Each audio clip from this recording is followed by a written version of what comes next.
I'll be talking about how you can build your own YouTube clone using the ImageKit's video API. And I am sure that some of you have already worked on uh, some project that involved video streaming or anything related to videos. And I'm sure it's pretty daunting while working with them. So let me go ahead and give you a brief about what ImageKit does and about who I am. So I have been working with ImageKit for the last 5 years, and currently I am the tech lead. And I focus mostly on building the video and the image APIs. And I'm sure that you've heard of brands like Philips, Tata Digital, Traveloka. These brands use ImageKit to resize, optimize, and deliver their images and videos. So, Biff, let's not waste any time. Let's get right into it. Uh, so, I'll go ahead and show you a demo of what we'll be building today. So, we have an application here that looks very similar to YouTube. It has a list of videos and it has a couple of things that are sort of hard coded, like my name and the categories above. But let's go ahead and try to stream a video. So, if I go ahead and start playing it, and let me just open a different one. I think my network is. If I just go ahead and start playing it, you can see that the video I can seek, and I have a quality selector that's very similar to YouTube. And what? Yeah. So auto basically means that we have the ability to modify this viewing quality of the user depending on what their network speed is. This is what ABS is. And we'll talk about ABS or adaptive bitrate streaming in a while. And we also have an option here to directly upload any video. So let me just go ahead and try to upload a new video and let's give it a shot. So I have, yeah.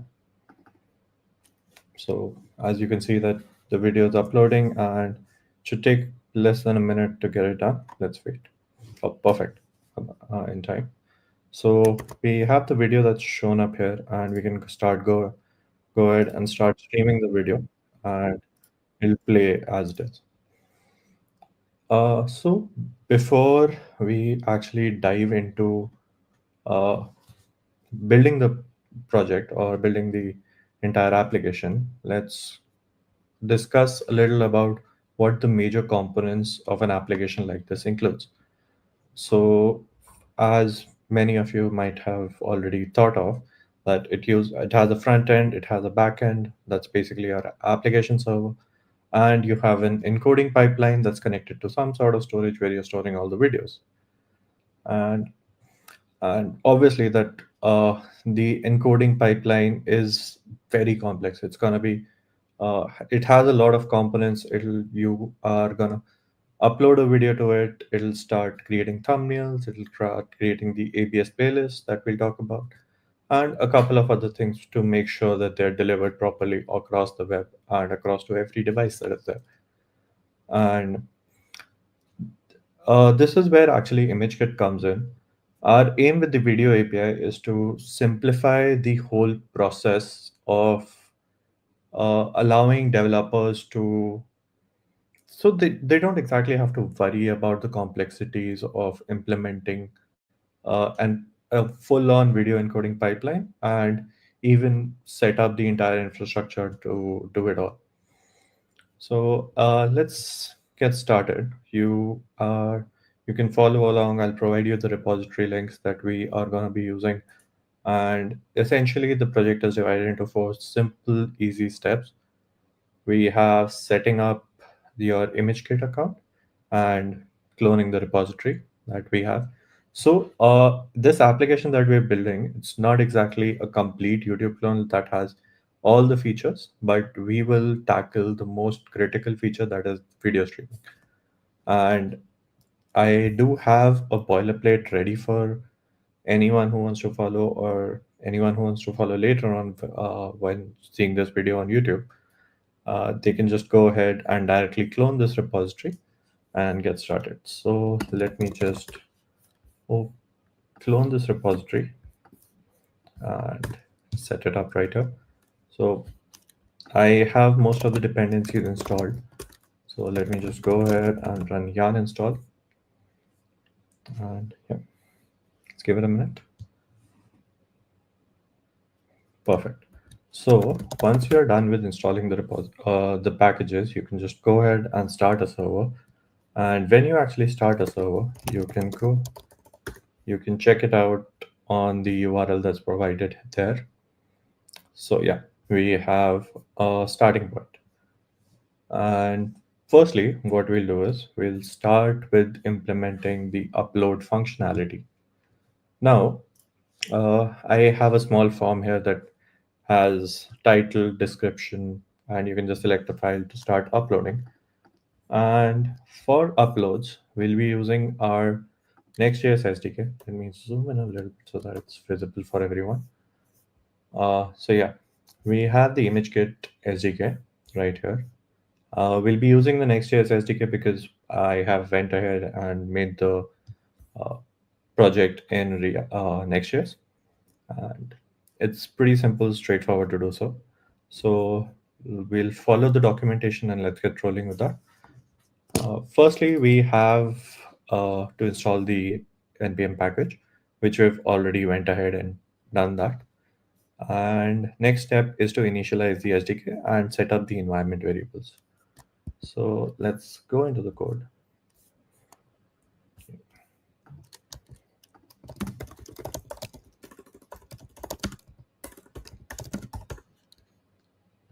Yeah. So I have the code right here.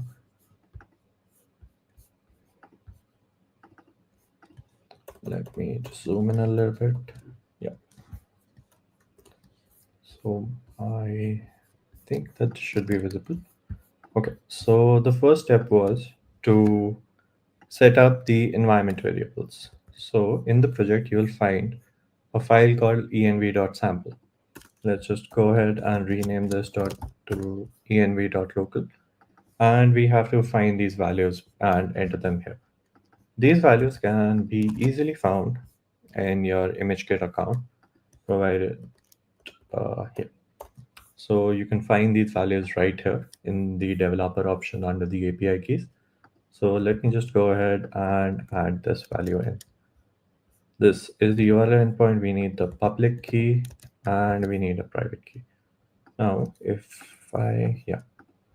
So if you actually log in via Google or or if you have an SSO provider configured, you'll have to configure a password for you to be able to see your private key.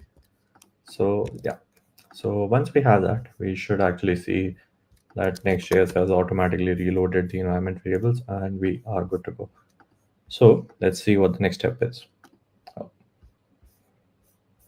sorry, let's go here. Yeah. So let's actually move directly to uploading files. So we have a component here that's the IK upload component, which will render an input file tag element. And this is provided directly via our Next.js SDK. And we'll have to set up an API route in our backend. So let's understand what exactly that is. So when you're uploading a file to any server, what you'll essentially end up doing is directly accept the file on your application server, then store it in S3 or some kind of object storage, or even like in a hard disk attached to that server. But instead, with ImageKit, what you do is your application server will generate a secure signature that the ImageKit API, the upload API is going to use, and basically that signature will act as an authentication from directly from the browser to upload your assets to ImageKit. So to achieve that, we have to define the backend API first. And this can be done directly with our Node.js SDK that also I have installed in the project itself. But it is available in all of our server-side SDKs. And let's just go ahead and add that into the auth API that is here. So let's go ahead and replace this. image.get authentication parameters, and let's check it out if that is working. 3000 image.get auth. So we can see that we have a token, expiry, and signature. That's the values we were hoping for. Now, to actually make allow our SDK to communicate with your backend, we have a function here that you have to define. It's called an authenticator function, which is going to essentially just call the backend API and get the values that we just saw and assign it to the request. This can be done by using the ImageKit provider. The provider is nothing but a set of configuration. It holds a set of configuration values that the SDK uses internally. So let's go ahead and actually configure it. So I'm going to go into the app.tsx, and I have already added in the code right here. So let me just go ahead and uncomment it.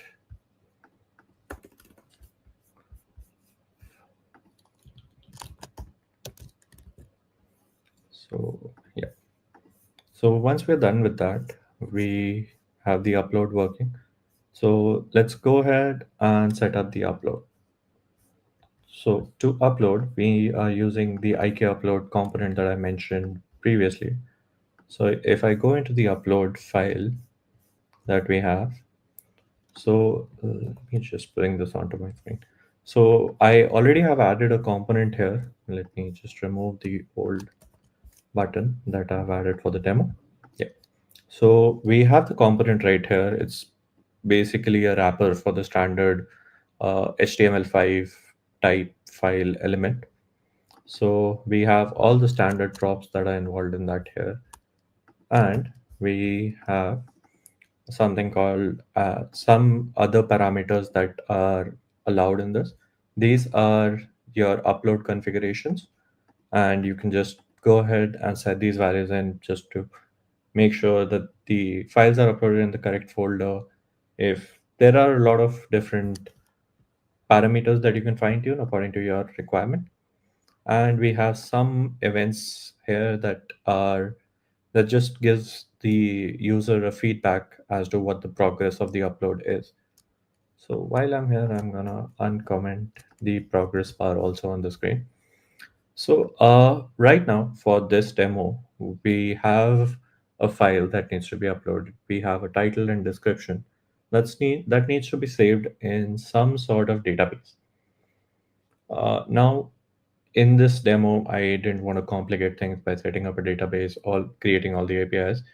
I just went ahead and saved these values in a feature that by ImageKit. It's called custom metadata. Now these custom metadata are predefined fields which you can assign to your particular asset, and you can get these values when you're requesting these files from our APIs. So we have the custom metadata assigned here.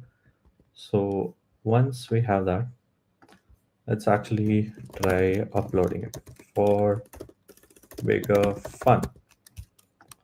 And let's select the file here and let's see. So will this upload or do we have a bug? Yeah, perfect. So the video has been uploaded perfectly, but we don't see it here. That is because these values are coming from a JSON file that is hard coded in the project. So to do that, we'll just go ahead into our list API that we have created in Next.js and just replace it by fetching all the files from ImageKit, and we'll say sort by descending created. Let's get the latest files on the top, and we'll say path is /city.js videos, and that should be it. So let's go ahead and try that out. Refresh, and we see the two videos that we just had. So we have the video that we uploaded during the demo and the one we just uploaded, but we are missing the thumbnails here. So let's go ahead and add those in. Now to create the thumbnail for any video that you have, ImageKit provides you with an API by which you just have to append IK thumbnail at the end of the uh, URL of the video that you're requesting, and ImageKit will generate a static thumbnail for you to use. Now, these thumbnails are uh, intelligently detected based on what browser you're doing so that we end up delivering the optimal format for that. So let's go ahead and add that in. We'll use our Next.js, Node.js SDK again, sorry about that. And we'll say that the src is, actually we'll say that the path is, we'll say file dot file path slash ik thumbnail dot jpg. And we'll also go ahead and add a query parameter. We'll say updated at, and we'll say new date. Let's convert the uh, updated at value we get from the API to a timestamp value, and we'll just assign it here. So let's, once we've done that, let's go ahead and check it out here. So we see that the thumbnails have shown up, and the videos that we just uploaded also have thumbnails already prepared. So now when we try to open a video, it's not going to open because, as I mentioned before, it's coming from a hard-coded JSON. So let's go ahead and correct that in.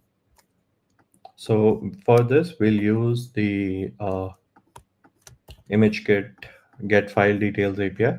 Now, yeah, we have the file details API, and we'll just add in the same code that we had here for the details, for the thumbnail, and we'll just use that. Perfect. So now if I go ahead and open any video, so for example, if I open this, we have a thumbnail as a poster for the video player, and I can go ahead and start playing the video. So at this point of time, we are ready with a basic video streaming setup. But at this point of time, we are missing the quality controls that we had. And without those quality controls, what happens is that if you're on a very slow internet, it is gonna, uh, you are gonna see that awful buffering or loading screen. To actually counter that problem, we'll use something known as adaptive bitrate streaming. So, adaptive bitrate streaming is nothing but a uh, very simply put, adaptive bitrate streaming is when you take a bigger video, you have like a 1080p video, and you go ahead and make variations of it. You have a 1080p, you have 720p, 480, and 360. So, and these variations are intelligently changed on the user side depending on what their network conditions are. So, like if you're on a very slow internet and you basically you're on 3G, you might not be able to stream a 1080p video or even a 4K video. So, at that point of time, you'll watch a 360p video, and the browser or the video player actually has to intelligently detect that and request those variations. And similarly, when even if you're traveling, when you're when you have good internet, you're on Wi-Fi or you're on 5G internet, and you are able to stream a 1080p video, but for a brief moment of time you lose network, or it slows down to a 3G level, or your speed drops to 5 or 6 megabits per second. That is when the video will start losing a little bit of quality, and that is when the browser, the video element in the browser is going to switch to a 360p video for the time your network was slower. So that is why you see, whenever you're traveling, you see like YouTube buffer, playing very crisp quality videos, and suddenly when your network slows down, it goes down up to 240p. So for implementing adaptive bitrate streaming, we have a lot of different protocols available in the market. So we will focus mostly on the two most popular uh, protocols. We have HLS and we have Dash. Now with HLS and Dash, what you essentially do is create a manifest file. A manifest file is nothing but a text file that contains all the variations that we just generated. Now, so like, and it has some information about what bandwidth the video needs to have to be able to stream it. So as you can see on the screen, there are a couple of, there is a sample manifest right there, and it says that it's a sample M3U8 manifest. M3U8 is a file extension that HLS uses. There is a similar manifest created for a Dash based adaptive streaming. So let me show you how you can implement that using ImageKit. So as we just implemented the thumbnail feature by just adding a suffix to our main URL. We can go ahead and add a ikmaster.m3u8 or mpd uh, suffix to your main video, and you are ready to generate the ABS playlists or the ABS manifest. For generating specific resolutions, we require some way to actually go ahead and tell our servers what resolution you want. So for that, we have a feature called transformations. Now, transformations are a very powerful and a very broad feature, which I will not go into very in depth right now. Everything related to transformations is available in our documentation at imagekit.io/docs. So about transformations, there is like a string that allows you to modify any image or any video that you have while delivering it. So we have the image transformations. That is, you can just resize it, you can optimize it, you can put overlays on it. There are a lot of things you can do. And similarly, we have video transformations. Now, one difference that we have between images and videos, since videos are larger files, they take time to process, and it can take anywhere from a few seconds to a few minutes. So the video processing happens asynchronously and the image processing happens synchronously. And to actually specify what resolutions you want to create uh, for an ABS playlist, we have a transformation called SR hyphen your whatever resolutions you want. We support resolutions up to 4K, and we have them documented right here. So actually, let's go ahead and update our code so that we are generating the ABS playlist. So I have the code for it right here. So as you can see that we have generated a URL using the ImageKit SDK, and we have the file path and the suffix right here. And we've added a transformation for streaming resolution 240p, 360, 480, 720, and 1080. So let's just go ahead and replace that in here. And let's check it. Before we actually do that, we need to tell our player that we are uh, sending an ABS playlist. So we are just going to go ahead and enable the quality selector we had down below. So let's go ahead and refresh this actually. Next.js has some problem with entering video.js components. Now we have the video playing here. We have the quality selector. If I go ahead and just change that to 360p, I'll start loading up 360p chunks, which we can actually see in the network tab as well. So if I actually go ahead and refresh this, and let's see, we are loading the 240p resolution right now. But if I go ahead and play it, we're still loading 240p. And we started loading 360p because At the start of the video, the browser did not know what my internet speed looks like. So it tried to load the lowest resolution possible so that the video starts playing. And as soon as it is able to, it downloaded 360p seconds. So since we just uploaded this video, let's go ahead and open it. As I said, the transformation is asynchronous video processing, takes a little bit of time. So we see this loading indicator. Now, to avoid this, we do provide certain webhooks that you can use and to actually see if the video is done processing or not. And similarly, we have a post transformation. Now, post transformations are a way for you to just directly upload a video and immediately create transformations. So, like you uploaded a video, you're telling us that as soon as this is done, please generate a ABS playlist and be ready with it. So, we have the post transformations for it. And when you request that, we'll send you a webhook with the file ID and a couple of other details that you can just go ahead and save it in your database or your application server to actually send the ABS URL. So let's go ahead and configure the webhook.